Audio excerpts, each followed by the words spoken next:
Bonjour tout le monde. Alors aujourd'hui, on va essayer de tester des condensateurs avec le contrôleur Super Vicatest. Alors le test des condensateurs se fait avec cet appareil en 4 étapes. On va commencer par la première, la plus simple, c'est la résistance de fuite. Donc on connecte les deux câbles en bas à gauche. On prend un condensateur. Alors j'ai pas mal de condensateurs qui sont plus ou moins morts. Donc on va faire l'essai. Donc on connecte le condensateur aux deux bornes. Le commutateur central en position 1 sur le symbole Home. Et on appuie sur le bouton de démarrage.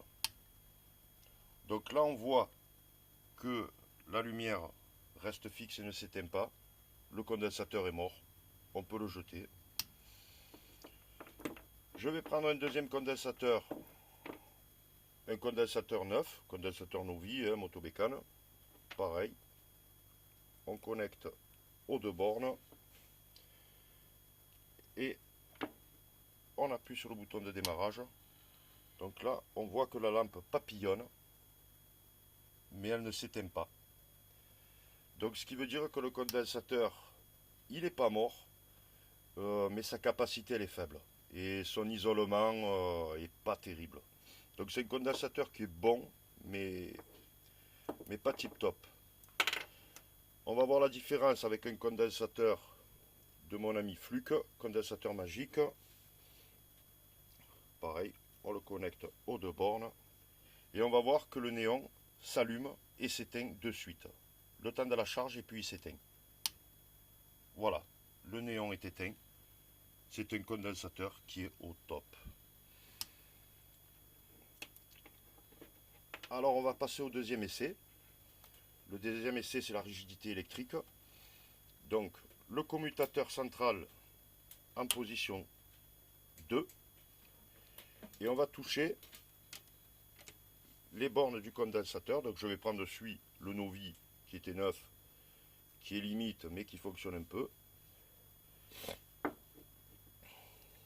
Donc on va faire des charges et des décharges 3 ou 4 fois de suite.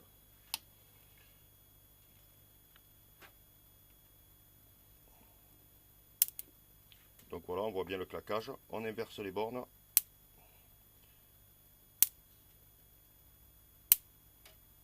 Voilà pour le deuxième essai. Ensuite, troisième essai, c'est la résistance série. Donc là, on place le commutateur central sur la position 3, position RS. On reconnecte les deux bornes du condensateur et on appuie sur le bouton de démarrage. Donc là, on voit bien que l'aiguille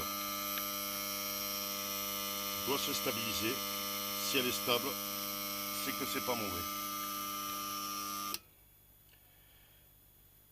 Donc, on va passer au quatrième essai. Donc, c'est la capacité du condensateur en microfarad. Donc, on met le commutateur sur position 4 MF, microfarad, et on démarre l'appareil. Donc voilà, on voit que l'aiguille est au milieu, elle est entre mauvais et bon, donc c'est un condensateur qui est limite. Il est limite, mais il peut faire encore l'affaire. Voilà pour l'essai des condensateurs. Alors, quand le condensateur a réussi ces 4 tests, on peut refaire l'essai numéro 1, mais à chaud cette fois. Donc il y a une chaufferette. On pose le condensateur dessus et on appuie sur le bouton de chauffe. Donc là, il faut chauffer à peu près le condensateur à peu près à 80 degrés. Donc là, on voit bien la chaufferette qui s'illumine.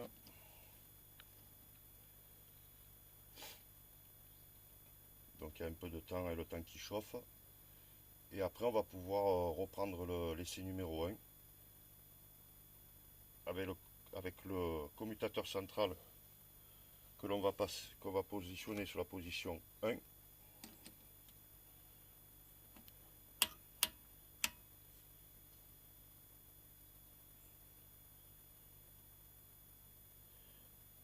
Donc on a vu qu'à chaud, ce condensateur papillonnait un peu. Si à froid, pardon, il papillonnait. Si à chaud, la lumière reste fixe du néon, c'est qu'il est mort. C'est qu'il ne tient pas à chaud. Donc on reconnecte les deux bornes du condensateur.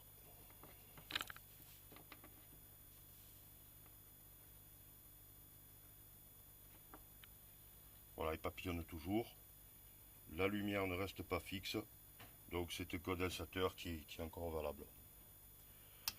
Voilà pour les essais du condensateur. Une bonne journée à tous.